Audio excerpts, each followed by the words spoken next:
Randy, let me ask you a question about personal investments and planning for the future, that sort of thing.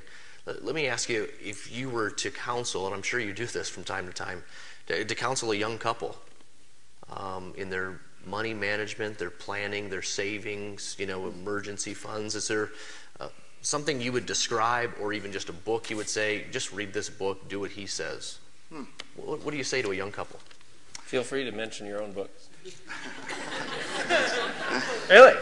Well, I would encourage people to go to Crown Ministries, is a group I really believe in. They do a lot of stuff in local churches. The Dave Ramsey stuff, in particular, getting out of debt, and you don't have to agree with everything Dave maintains, and I would also encourage you to think in terms of why are you getting out of debt. I think one of the great reasons should be to be more free to respond to the opportunities around you, to give to your church, to give to, you can get out of debt and still be a great materialist. You're just a wiser materialist than you used to be now that you're out of debt. But you don't want to be a materialist. So there's more to it than just debt. But Crown Ministries kind of goes through the whole gamut of things, and certainly books by Howard Dayton, books by Ron Blue, who we've mentioned. Ron's a good friend. These are books that have good insights. I guess I would really encourage couples to challenge their worldview. To make sure that they're thinking as Christians, that this is God's world, that God owns it all, that we are God's money managers. He's put our name on the account, and He is entrusted to us a lot.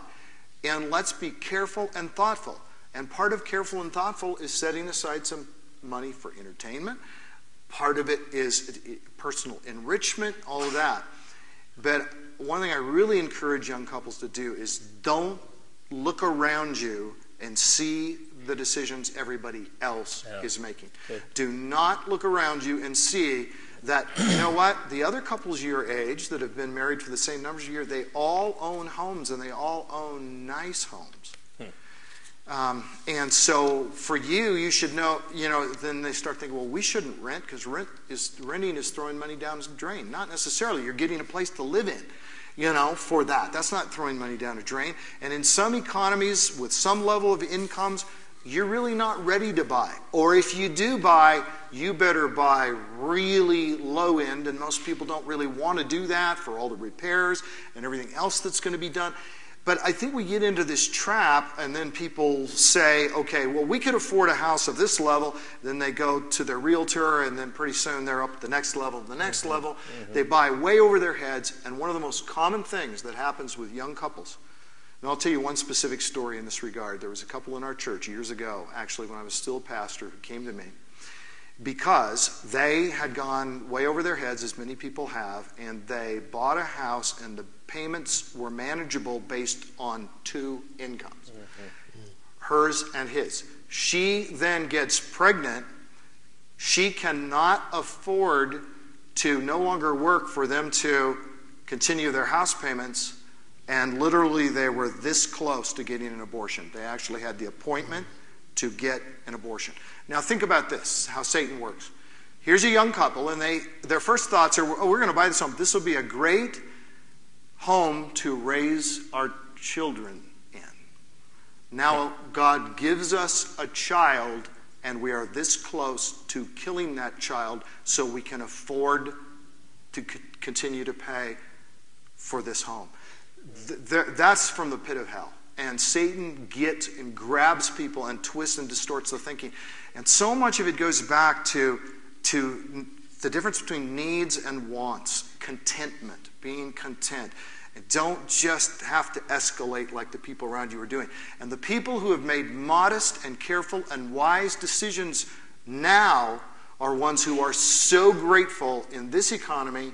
A lot of people made decisions based on, well, they could do it then. But there's nothing in the Bible that says you will be making as much money a year from now as you are now.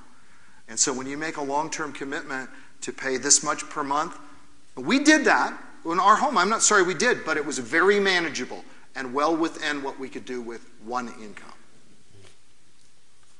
Any thoughts on that, Wayne? 2 different times in our marriage, we bought houses bigger than we could afford and had to sell them. And there was great strain in our marriage. Mark and I we've talked about it publicly before. Both times out of obedience to the Lord, we had to sell those houses. And we made the mistakes. Thanks for sharing that. Yeah.